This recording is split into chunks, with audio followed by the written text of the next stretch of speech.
যতদিন যাচ্ছে গুটখা ও পান মশলার দাপট দারুণভাবে বেড়ে গেছে, যার ফলে বেকায়দায় পড়েছেন আবহমান কাল ধরে পান চাষের পেশায় থাকা বাংলার পান চাষিরা।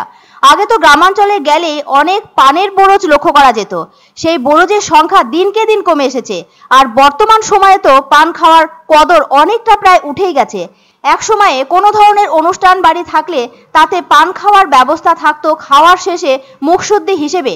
তাতে যারা পান রসিক তারা তো পান খেতেনই, আবার যারা পান খেতেন না তারা অবশ্য শুধু পান পাতা চিবোতেন, নতুবা পানের সাথে সামান্য চুন আর এক আধ টুকরো সুপুরি মুখে দিতেন। মোদ্দা কথা হলো পান পর্ব থাকতোই সামাজিক অনুষ্ঠান সম্পন্ন বাড়িতে বাড়িতে। আর আজ সেখানে পানকে দূরে সরিয়ে স্থান পেয়েছে নানা ধরনের পান মশলা। কত যে কোম্পানি, কত যে তার নাম। ওদিকে দোকানে দোকানে দেখা যায় গুটকার চেন ঝুলছে, আর অল্প বয়সী ছেলে মেয়ে থেকে এখন বেশি বয়সীরাও তার স্বাদ নিয়ে থাকছে। বর্তমান প্রজন্ম তো এসবে অভ্যেস করে ফেলেছে, তাই ওগুলোর প্রাত্যহিক বিক্রি কতটা তার খোঁজ না নিলে বোঝাই যায় না। ফলে যারা বংশ পরম্পরায় পানের চাষ করে আসছে সেই সব বারুজীবী সম্প্রদায় আজ যেন কপালে হাত দিয়ে পান গাছের দিকে তাকিয়ে থাকছেন। তবে কিছু বাড়ি আছে যারা পানই পছন্দ করে থাকেন, তা বাজারে পানের দাম যতই বাড়ুক সেই পান কিনতেই হচ্ছে, কেননা তারা ওই সব গুটকা বা পান মশলা খেতে ভালোবাসেন না। অথচ গুটকা বা পান মশলা স্বাস্থ্যের ক্ষেত্রে ক্ষতিকারক হলেও বেশি দাম দিয়ে ওগুলোই কিনে খাচ্ছেন বেশি সংখ্যক মানুষ। অন্যদিকে পান পাতার রস মানুষের স্বাস্থ্যের পক্ষে যে কতটা উপকারী সে কথা অনেকেই জানেন। আর ওই পান পাতা তামাকজাত দ্রব্য ছাড়া খেলে সেটা স্বাস্থ্যের পক্ষে আর যাই হোক ভালো। দেখা যায় পান পাতা ব্যবহার হয়ে থাকছে বিভিন্ন সামাজিক অনুষ্ঠানে কিংবা ধর্মীয় অনুষ্ঠানে, ব্যাস তার বেশি কিছুতেই ব্যবহার হয় না। ফলে সে আর কতটুকু বিক্রি হয়ে থাকে পান তুলনায় অনেক কম। আর গুটখা ও পান মশলার কদর দিনকে দিন শুধু বেড়েই যাচ্ছে।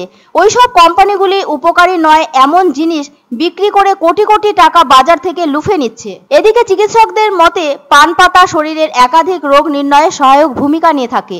এ ব্যাপারে মালদা জেলা স্বাস্থ্য আধিকারিক সুদীপ্ত ভাদুরী জানান, পান পাতার বিকল্প কোনোদিনই গুটখা বা তামাকজাত দ্রব্য হতে পারে না। পান পাতা তো এক ধরনের লতানো উদ্ভিদ। এই পান পাতা হজম শক্তি বাড়ানো থেকে শুরু করে শ্বাসকষ্টের সমস্যাকেও কিছু ক্ষেত্রে উপশম করে থাকে। আসলে পান পাতা ঐতিহ্যগতভাবে খাবার পরে মুখ পরিষ্কারক হিসেবে ব্যবহার হয়ে থাকে। তার কারণ ওই পান পাতায় আছে অ্যান্টিঅক্সিডেন্ট এবং অ্যান্টিসাইক্রোবিয়াল, যা হজম ক্ষমতাকে উদ্দীপিত করে থাকে। মালদা জেলার হাবিবপুর, বামনগোলা সহ অনেক এলাকায় ব্যাপক পরিমাণে চাষ হয়, কিন্তু হলে কি হবে, গুটখা ও পান মশলার দাপটে জৈবিক পান পাতার চাহিদা অনেক কমেছে। সেজন্য পান চাষ করেও ক্ষতির মুখে পড়ছেন বারুজীবীরা। অথচ এই পান চাষের ইতিহাস যথেষ্ট প্রাচীন। এর বিস্তৃতি দক্ষিণ এশিয়া থেকে দক্ষিণ পূর্ব এশিয়া পর্যন্ত ছড়ানো। ধারণা করা হয় এটি প্রায় এক সময়ে দক্ষিণ চীন ও হাইনানে পৌঁছেছিল। যদিও এই পানের ব্যাপারে কোনো প্রত্নতাত্ত্বিক প্রমাণ এখনো পাওয়া যায়নি।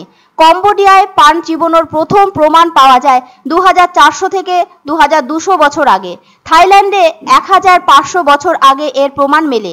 দক্ষিণ ভারতে দ্রাবিড় চাষীদের মধ্যে পান চিবানোর প্রচলন হয় প্রায় 3500 বছর আগে। পান সাধারণত নিঃশ্বাসকে সুরভিত করতে এবং ঠোঁট ও জিভকে লাল করার জন্য খাওয়া হয়। সংস্কৃত ও পালি সাহিত্যের পানের উল্লেখ আছে। আসলে পান সংস্কৃত পর্ণ শব্দ থেকে এসেছে, যার অর্থ হলো পাতা। যেহেতু বরজ তৈরি মুসলমানদের আগমনের আগের পেশা, সে কারণে সকল বারুই হিন্দু। যদিও পান প্রথম প্রাচীন ভারতে উৎপাদিত হয়েছিল। আর গুটকার ব্যবহার অত্যন্ত আসক্তিকর। এর অনেক খারাপ প্রভাব আছে বলে চিকিৎসকদের অভিমত। ডাক্তারি শাস্ত্রের দিক থেকে যদি দেখতে চান তাহলে পান পাতার মানে শুধুমাত্র যে একটা বিয়ে বাড়ি খাওয়ার পরে সাজানো থাকলো বা কোনো একটা নিমন্ত্রণ বাড়ির সাজানোর পর সাজানো থাকলো তা নয়। অনেকেই পান খান, অনেকেই পান পাতা কিন্তু জৈব পদার্থ এবং ভারতবর্ষে এসছে দক্ষিণ আফ্রিকার আগের থেকে, সেখানে থেকে এসছিল। প্রথম হচ্ছে এটা একটা হজমিকারক হিসেবে। আসলে পান পাতার মধ্যে ডাইজেশন অর্থাৎ হজমের বেশ কিছু এনজাইম তৈরির উপাদান আছে। সেটা তো এখন আমরা ঠিক বুঝতে পারছি না। এত এই যে গুটকা ফুটকা হাবি জাবি হয়ে গেছে, এই গুটকা ফুটকাতেই আমাদের এই পান চাষের দাম কমে গেছে।